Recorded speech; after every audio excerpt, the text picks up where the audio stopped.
Today we had the Supreme Darkness stream, and let's take a look at all that is there. Now, I made this image just for this whole entire thing because we got the whole entire full art of the Molcharmi Meowlis, and let's take a look at what we have. So starting from, I would say, right to left. First off, we have a couple free agents. We have Double Wild. They talked about it because of it works with Earthbound Immortal, Eldritch, and a few other decks that has level 10s, especially like Testina. So realistically, I definitely think this is a very useful card, especially in stuff like Earth Machine. So since they probably talked about it, it's most likely super rare in my opinion. So there's that. After that, we have Molcharmi's Meowls, a secret rare for the set, which we all saw coming to match the other two, and I still think that this is gonna be in Stampede to be with the other two Molcharmis, so we're gonna have to wait on that. After that, we have Liberator Ito. They talked about this card, and it's a reptile card, so in my opinion, it's a very useful card, and a lot of people are gonna forget about this. For sure, until it pops up and spikes up in price every once in a while. Then we have a Bao, a Q, the Lightless Shadow. We knew this was going to be a secret rare because it's one of the best secret rares in the whole entire set. And in my opinion, definitely worth picking up a copy of it just to do some things with stuff like Artifact Lancia or even other combos they could do because it summons any light or dark monster from the graveyard during the end phase, so there's that. After that, we have some cards that didn't get confirmed rarities, but we got the confirmed names. Goblin Bikers, Gone Bonkers. I really like this name change, and it's very funny and hilarious. Definitely better than Totally Awesome, so I'll take it with that. Then we have Pasidra, the Storming Atlantean. I am fine with this. This is the only Atlantean card that they revealed today, even though that there's a couple more left. And honestly, I'm really excited for these to come out because I do play Mermail and I want to get back to playing them once again. We have the two Metal Morph cards being Metal Flame Swordsman and Metal Flame Coating, or Metal or Flame Coating Metal Morph. Two brand new cards for your Metal Morph stuff, which actually boosts them up and give them a little more advantage. Then we have the Tenyi cards that they revealed. We have Tenyi Spirit Tsuruya, along with Mula Adahara and Tenyi Finity. The three of the cards, and in my opinion, they're all very good cards. She's a really good starter. This is a really good synchro, and this is a interesting spell card from what I remember. After that, we have the Gladiator Beast support. We have Claudius being a common or super, Test Bear as an ultra rare, Gladiator Beast Darius being a common or super, Flavian, Coliseum of the Gladiator Beast, and Gladiator Beast Gestiel, both being common or super, or all three of these being common super.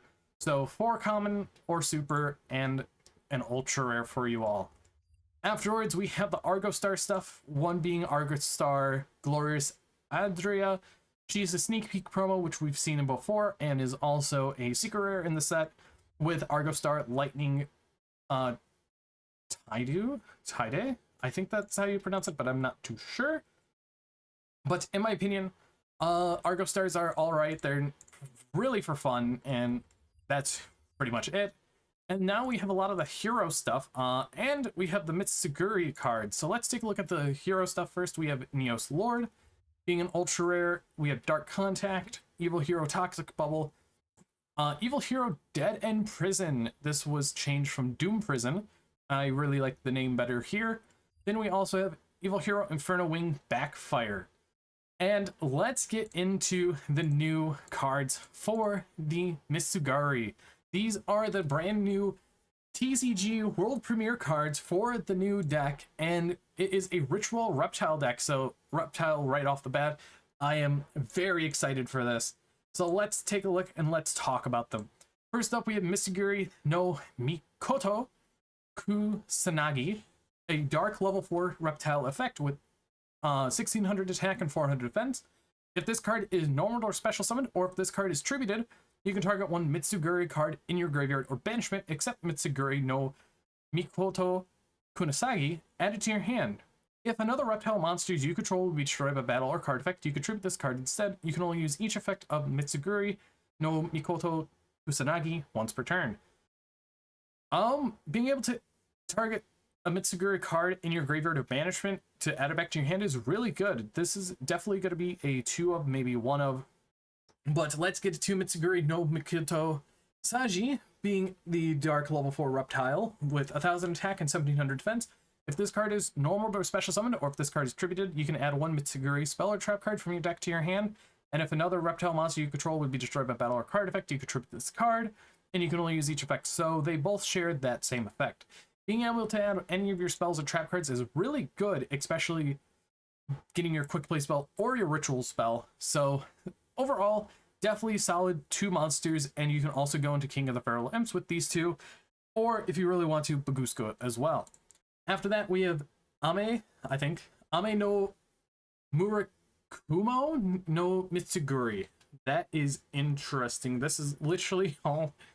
Is this all Chinese or Japanese? I think this is all Japanese. It's a dark level 8 reptile ritual effect monster, 3200 attack and 800 defense. You can ritual summon this card with Mitsuguri Ritual. If this card is special summoned, you can destroy all monsters your opponent controls. When your opponent activates a card effect, quick effect, you can activate this effect. Your opponent can discard 1 card, or that effect is negated. If this card is tributed, you can add 1 Mitsuguri card from your deck to your hand, except Ame no Murakumo no Matsuguri. Then you can special summon this card. Okay. So add 1 Mitsuguri card from your deck to your hand, except that, then you can special summon this card. Okay. You can only use each effect of this card once per turn. This is a very solid ritual monster for reptiles, and I cannot wait to see what these cards do in testing. Then we have Futsu no Mitama no Mitsuguri. It's a dark level 8 reptile ritual, 2000 attack, 3400 defense. Jeez, that's a big defense monster. You can ritual summon this card with Mitsuguri Ritual. If your opponent special summons the monster, except during the damage step, you can target 1 reptile monster in your graveyard, except itself, special summon it. You can only activate this effect of Futsu no Mitama no Mitsuguri once per chain. Once per chain. If this card is tributed, you can add 1 Mitsuguri card from your deck to your hand, except itself, then you can special summon this card. Okay, so we have infinite fodder. So, honestly, both the ritual monsters are really good. And let's get into the spells and traps. We have Mitsurugi prayers. Mitsurugi prayers. Quick play spell. When you activate this card, you can tribute 1 reptile monster from your hand or field, apply 1 of these effects, or if you tribute a monster at activation, you can also apply both effects in sequence. Add 1 Mitsuguri monster from your deck to your hand, or take 800 damage, then you can special summon 1 Mitsuguri monster from your hand or graveyard, but it cannot attack directly. You can only activate 1 Mitsuguri prayer once per turn. This is a really good card. Being able to add a Mitsuguri monster from your deck to your hand, then you get to special summon 1 from your hand or graveyard, so you can summon back the one that you tributed, unless if you tributed a ritual monster, you can summon that back, get another monster. Wow, you're tributing a lot of stuff for this. That's really cool, and you're getting everything back. I might play this with Audiotics, because these are darks, and they could send dark reptiles. This might be really useful. Okay, we have Mitsuguri Ritual. It's a ritual spell, and this card can be used to ritual summon any reptile ritual monster. Activate 1 of these effects, but you can only use each effect of Mitsuguri Ritual once per turn. Ritual summon 1 reptile ritual monster from your deck by tributing reptile monsters from your hand or field whose total levels equal the levels of the ritual monster.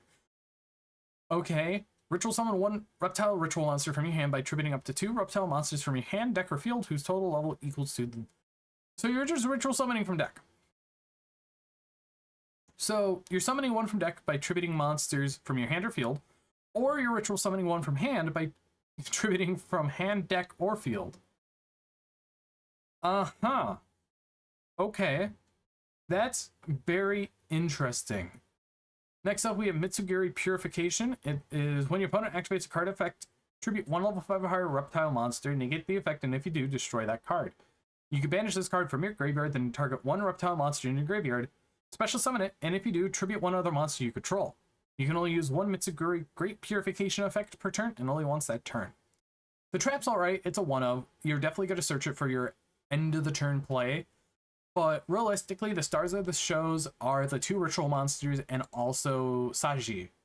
Those 3 are the stars of the show of the deck, especially Ame no Murakumo, the one that is here on the left. That one's definitely the star of the show because it is it's a negate. It is realistically a negate, and I'm fine with that it has the option of your opponent can discard, so there's that. But I hope you guys did enjoy this video, and I hope the second wave for this deck is actually really good, because I'm very, very interested to see what this whole entire deck will do when we get all the cards. But anyways, I've been Bolt Spider. See you guys in the next video, and goodbye.